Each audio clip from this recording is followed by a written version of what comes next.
तो हम स्टार्ट करेंगे हमारा अगला डब्ल्यूबीसी का टॉपिक जो कि है माइलेड न्यूप्लाज्म का। ठीक है, तो माइलेड न्यूप्लाज्म आपको मैंने जिस तरह पहले बताया था कि स्टेम सेल से हमारे पास दो रास्ते निकलते हैं ड्यूरिंग हिमेटोपोइसिस यानी ब्लड सेल्स की सिंथेसिस में, और उसमें एक आपका माइलेट प्रोजेनिटर सेल होता है और एक लिम्फोइड प्रोजेनिटर सेल होता है। फिर उसमें से जो माइलेट प्रोजेनिटर सेल है ये बनाने का रिस्पॉन्सिबल होता है रेड ब्लड सेल्स, प्लेटलेट्स, यानी कि ये दो मेजर एंटिटीज है, और आपके वाइट ब्लड सेल्स में से जो ग्रेनुलोसाइट्स हैं which include neutrophils, basophils, eosinophils, वो तीनों इससे बनते हैं। ठीक है, और लिम्फोइड से हमने पढ़ लिया बी टी सेल्स बनते थे। तो अब जो हम जिस न्यूप्लाज्म को पढ़ेंगे वो इस रास्ते के न्यूप्लाज्म है, और डेफिनेटली नाम से देखने से पता चल रहा है कि उनमें जो भी न्यूप्लाज्म का डेफिनेटली उसमें या तो रेड ब्लड सेल, प्लेटलेट्स, और इनमें प्रॉब्लम आएगी तो आपको एनीमिया, ब्लीडिंग डिसऑर्डर्स और ग्रेनुलोसाइट्स की वजह से इन्फेक्शंस का खतरा ज्यादा हो जाएगा। तो यही इसमें सारी कहानी है। तो माइलेड न्यूप्लाज्म को मेनली ब्रॉडली आप तीन इसमें कैटेगरीज पढ़ते हो। एक एक्यूट माइलेड ल्यूकीमिया।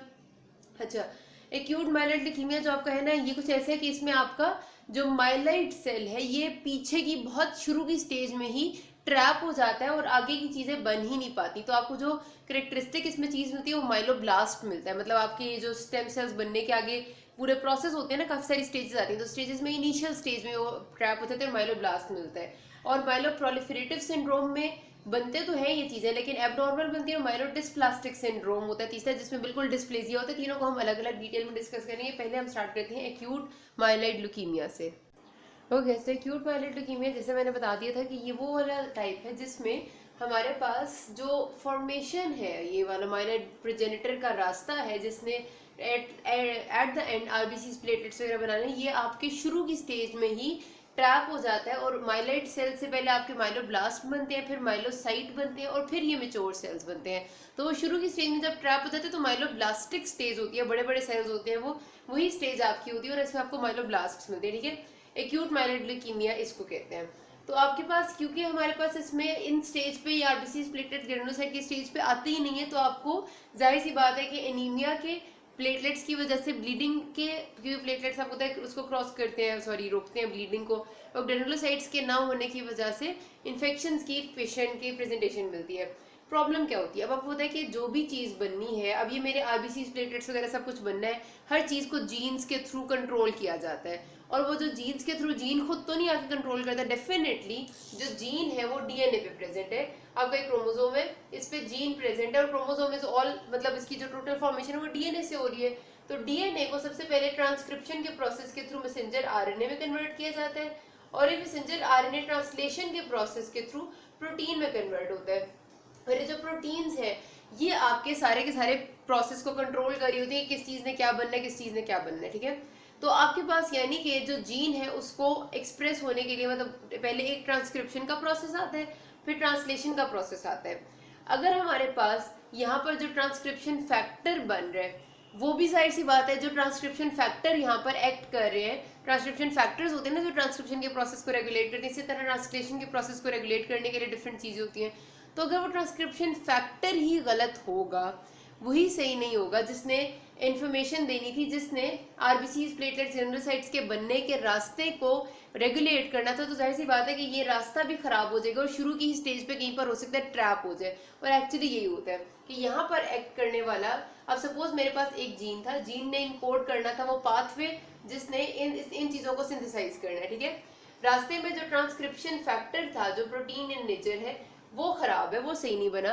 उसकी खराबी की वजह से आपका ये वाला पूरा पाथवे रुक गया और माइलोब्लास्ट स्टेज पे सेल ट्रैप हो गया। ठीक है, so this is actually the thing which happens. और क्यों ट्रांसक्रिप्शन फैक्टर खराब होता है, जो देखा गया है वो सबसे इंपॉर्टेंट चीज देखी गई है, ट्रांसलोकेशन हो जाती है। अब वो ट्रांसक्रिप्शन फैक्टर को भी तो किसी चीज नहीं बनाया हुआ है, तो जो जीन ट्रांसक्रिप्शन फैक्टर को इनकोड कर रहा होता है उसकी ट्रांसलोकेशन हो जाती है, जीन 15 और 17 आपस में फ्यूज कर जाते हैं। 15 और 17 कह रही हूँ, जो आपके पास दो जीन्स होते हैं, तो जो जीन ट्रांसलोकेशन के प्रोसेस में जो मतलब हमारे पास प्रॉब्लम आती है वो ये आती है कि हमारे पास दो क्रोमोसोम्स है, क्रोमोसोम नंबर 15 एंड 17। 17 पे हमारे पास जो जीन है वो है retinoic acid receptor alpha gene. ठीक है, ये रारा जिसको कहते हैं। क्रोमोसोम नंबर 15 पे we have this PML gene. Translocation में मैंने आपसे कहा था कि एक जीन उड़ के दूसरे के साथ या दूसरी की जगह जाके बैठ जाता है, उससे फ्यूज कर देता है, और यही होता है कि जो क्रोमोसोम नंबर 17 का रारा है वो क्रोमोसोम नंबर 15 के पीएमएल के साथ जाके फ्यूज कर जाता है, और एक फ्यूजन प्रोटीन बन जाती है हमारे पास पीएमएल रारा retinoic acid receptor alpha protein. ठीक है, अब रेटिनोइक एसिड आपने नाम सुना हुआ होगा अगर पहले, तो हम वो विटामिन ए के लिए नाम इस्तेमाल करते हैं। तो इस वाले रेटिनोइक एसिड रिसेप्टर जब पीएमएल के साथ फ्यूज कर जाता है तो डेफिनेटली इसका अपना इंडिविजुअल काम था कि इसने विटामिन ए को इनकोड करना था। तो मैं आपको बताई थी कि हमारे पास ये जो म्यूटेशन या ट्रांसलोकेशन आ जाती है जिसमें दो जीन्स आपस में फ्यूज कर गए पीएमएल रारा, तो जो आपका ये रारा है that is retinoic acid receptor, ठीक है। इसने मतलब ये रिसेप्टर था आपके विटामिन ए का, इसके फ्यूजन की वजह से ये रिसेप्टर इनकोड नहीं हो पाता, तो विटामिन ए हमारी बॉडी में जहाँ पर आना चाहिए वहाँ नहीं आता, और इन दोनों के फ्यूजन की वजह से हमारे पास बेसिकली जो प्रॉब्लम आती है वो ये कि जो ट्रांसक्रिप्शन फैक्टर बनना था जिसने इस पाथवे को रेगुलेट करना था वो गलत बनता है, और ट्रांसक्रिप्शन फैक्टर जब गलत बनता है तो आपका यहाँ पर ये पाथवे गलत हो जाता है और माइलोब्लास्टिक स्टेज पे ये चीज़ है वो ट्रैप हो जाती है। अब हम इसको किस तरह ठीक कर सकते हैं, अगर हम इसकी जगह विटामिन ए दे दें जिसको हम कहते हैं active form of trans retinoic acid या ऑल ट्रांस रेटिनोइक एसिड, ठीक है। आपको ये विटामिन ए की डिफरेंट फॉर्म्स थी ना, रेटिनोइक एसिड, रेटिनोल, रेटिनल हमने पढ़ी थी, तो इसकी डिटेल में जाने की जरूरत नहीं, बस इतना याद रख लें कि ये आपका विटामिन ए समझ लें था, ठीक है। अब जब ये फ्यूज होने की वजह से नहीं आ पा रहा तो हम अगर पेशेंट को बाहर से मतलब उसको ड्रग के तौर पे विटामिन ए दे दें, ऑल ट्रांस रेटिनोइक एसिड दे दें, जिसको हम ऑल ट्रांस रेटिनोइक एसिड को एट्रा करके लिखते हैं, ठीक है। ऑल ट्रांस रेटिनोइक एसिड अत्रा या एट्रा, ये एट्रा अगर हम इन पेशेंट्स को देते हैं ना तो उनमें ये वाला जो पाथवे चल रहा था ट्रांसक्रिप्शन फैक्टर के बनने का वो ठीक बन जाता है और ये पाथवे भी ठीक चलने लग जाता है, जिसकी वजह से आपके ये सारे आरबीसी स्प्लिटेड ग्रेनुलोसाइट्स नॉर्मल बनना शुरू हो जाते हैं, ठीक है। तो ये काफ़ी अच्छी इसमें फायदा होता है हमें। फिर ग्रेनुलोसाइट्स 6 घंटे में मर जाते हैं, तो जाहिर सी बात है पाथवे तेजी से चल रहे, नए ग्रेनुलोसाइट्स बन जाएंगे। इस तरह जितने माइलोब्लास्ट्स होते हैं जब हम पेशेंट को देते हैं ऑल ट्रांस रेटिनोइक एसिड, तो सारे माइलोब्लास्ट इस पाथवे में आकर नॉर्मल सेल्स बनाने लग जाते हैं और काफ़ी जल्दी ट्यूमर क्लियर हो जाता है।